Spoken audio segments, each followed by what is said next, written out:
Oh, hi. Welcome to episode 3 on the Farlands SMP here in Minecraft Bedrock. Thanks so very much for taking the time to join me. Today's episode going to be a little bit different. See, I struggled with the video editing portion, largely because the main topic or build for this was done in a very specific and repeating pattern. And watching the footage back left me, well, bored. And I didn't want that for you. See, back near the beginning of November, the Farlands group had a stream weekend. And this was just after I had posted episode 2. So naturally, I figured that's where the content of this would start. I chose to begin work on my nether tunnel, and it went well in terms of progress. But I honestly got nowhere near finishing it and assumed it would make for some good video content. See, pattern work really doesn't. And I just didn't feel that the time lapse was potentially fun. I could have sat talking over it. I could have put some music to it. I could have had you watch me building the same thing over and over again. But I really didn't feel it. I didn't feel like it would be interesting content for you. So instead, let's just go walk. Let's just go walk through and look at things together and maybe talk a little bit about what the idea was, the design, and a few interesting things that I did with it. So before we get into the actual nether tunnel itself, there's just a few points with regards to the design and the idea behind it that I want to let you know. First and foremost, I'm a flyer. Um, we put in the boat tracks in most of the nether tunnels, side tunnels to your individual base. You had the choice. I don't use the boats. They're fast, they're great, but once I have an elytra and rockets, I fly everywhere. And I make a habit of that. Even if it's 10 blocks, I'll pick up and fly. Thankfully, we have an excellent source of rockets on the SMP. So I take that into account whenever I design a nether tunnel. It's the height of the tunnel itself, the width to make sure that I have flying room and can make quick turns into corners, and the like. And then the second important part for this one specifically is I wanted it to tie in to what I'm going to do with my main base. And in episode 2, you would have seen a lot of the main base itself. You would have got a chance to see some of the storage unit. And that's just one phase of it. There's a lot more to that I have in my mind in terms of ideas of what I want to do. In fact, I have a design for up above the hill on my base, which is going to tie in very, very well with the nether tunnel itself. And then I guess when I was trying to come up with the design, I really wanted to work in chains and sprockets and gears and things that make it feel like there's potentially some motion or mechanics to it. And as we get into future episodes and I do some more on the base itself, you'll see how this really will end up tying in to the overall feel of the base. As I was putting this together in length of design, because this tunnel itself is like 120 blocks long, I tried to think of how I could design it so that I didn't have a chain that was just one end to the other. And this is where the pattern work came in. You can see a lot um, in this, the lighting, the ceiling, the floor, the chain designs, the gears. There's always a pattern to it. And, I did this for two reasons. One, it's 120 blocks long. I mean, honestly, that's a lot of building to do.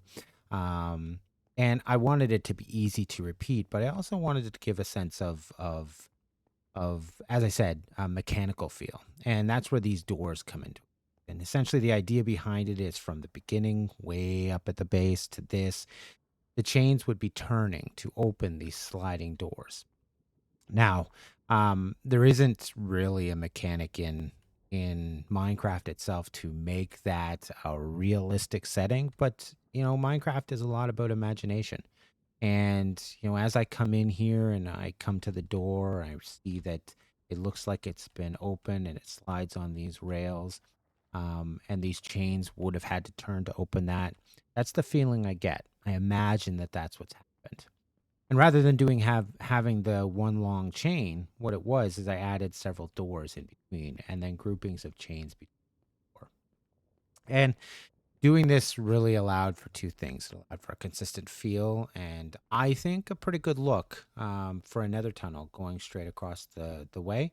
But it also allowed for pattern building. And I find that pattern building in this sense is a lot easier because it's just repetitive work. And once you get into a stride of doing this, it's pretty easy to consistently do. I do not know why there's arrows here. But that said, there were a few challenges while building through this tunnel. And I'm going to just, I believe it's under here. Nope, wrong spot.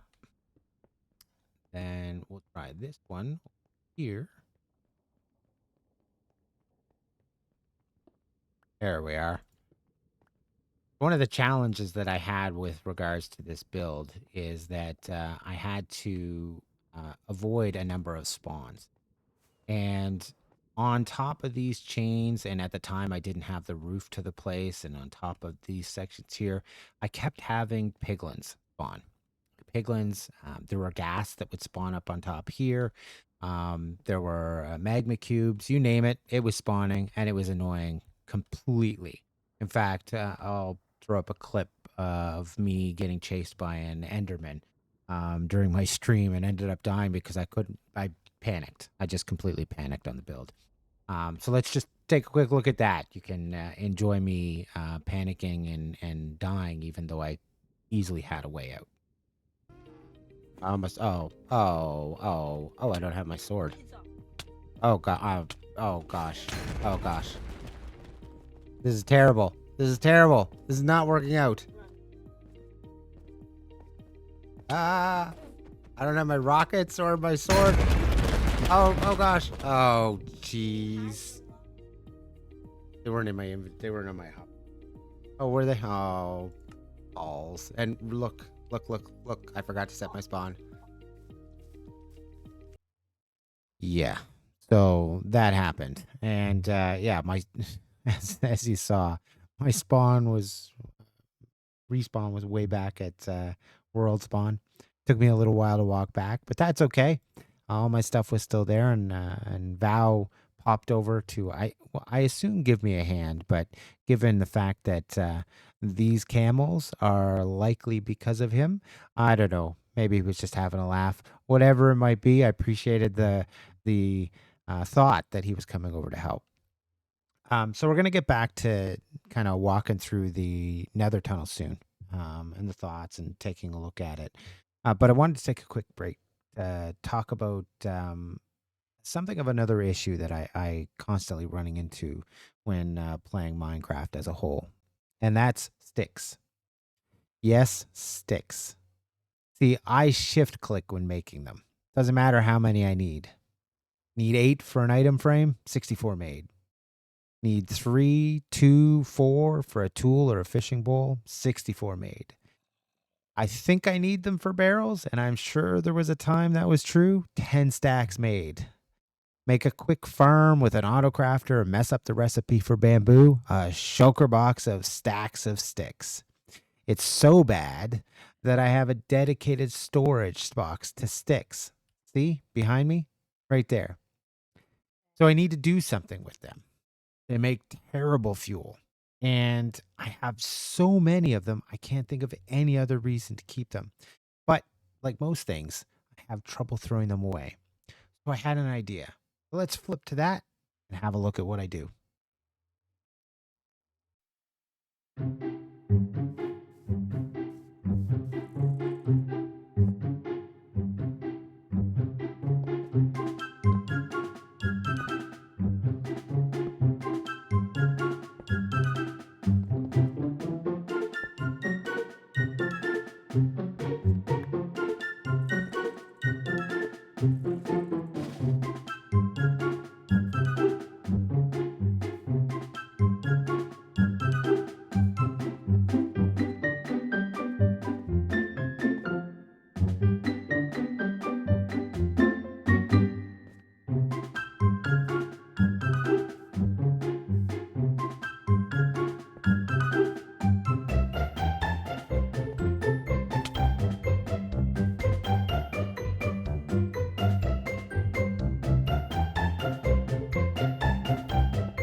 here we have it.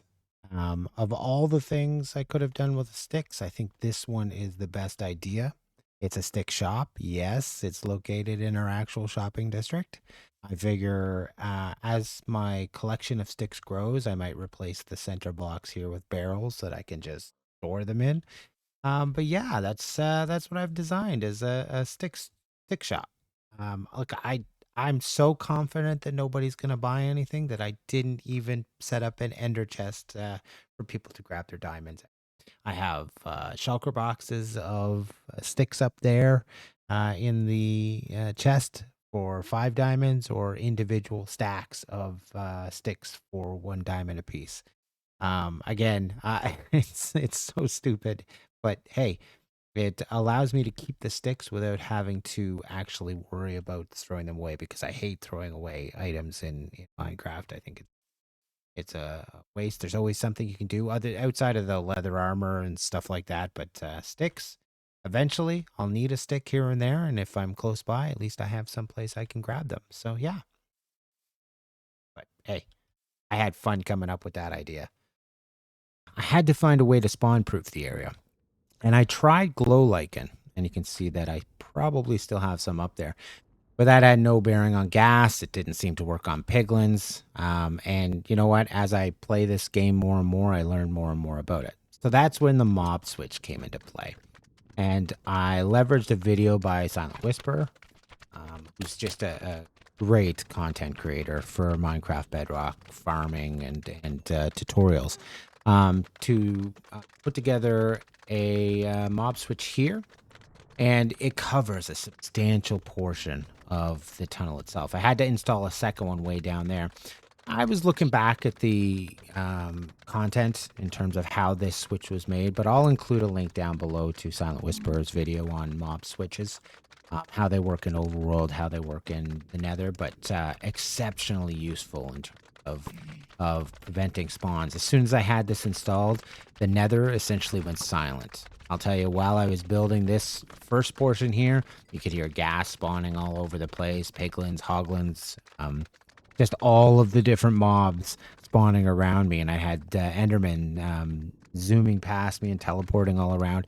It was not. It made for some difficult building, but as soon as I installed this, and there's 16 small slimes down there on boats. As soon as I installed this, everything went quiet. Didn't have a spawn, didn't have an issue. And it was super fantastic. So highly recommend it in the case of designing nether tunnels.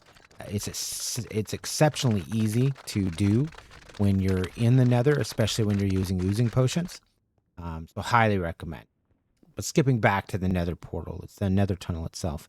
As I said, you can see that there's a distinct pattern of chains opening up sliding gates to open the way to the nether portal itself, which is way down here. And it's consistent through. Now, as I said, it's a lot about imagination, and I'm kind of imagining in behind here there's giant mechanics, giant gears that turn the length of chain and have the power to make it all the way down there. And you know what? I've given some consideration to, after I'm done the main base itself and a few other projects, that I may actually come back here and design something in there just for the look of things. But you don't really need to see back there. So it's just imagination based. And I love the idea of thinking about what would be back there powering it.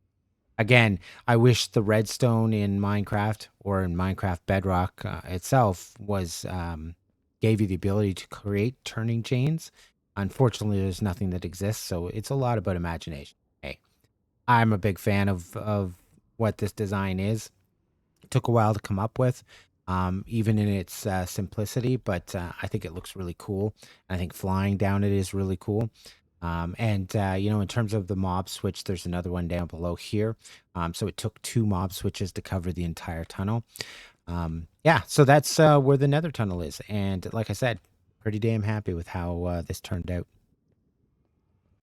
Okay, so here I am ready to end this episode when I decide to take a look at my shops just before I record the ending. The Ender Eye over there, it's doing well for Ender chest sales. In fact, I need to restock. That's great. I consider that to be my main shop right now. So I figured I'd stand up on the stick shop and let you all know that even though there were no joke breaks in this one, the little one's a little under the weather, and that they'll be back for the next episode. Then take time to thank everyone and leave it at that. But no, someone had to ruin the plan for this shop.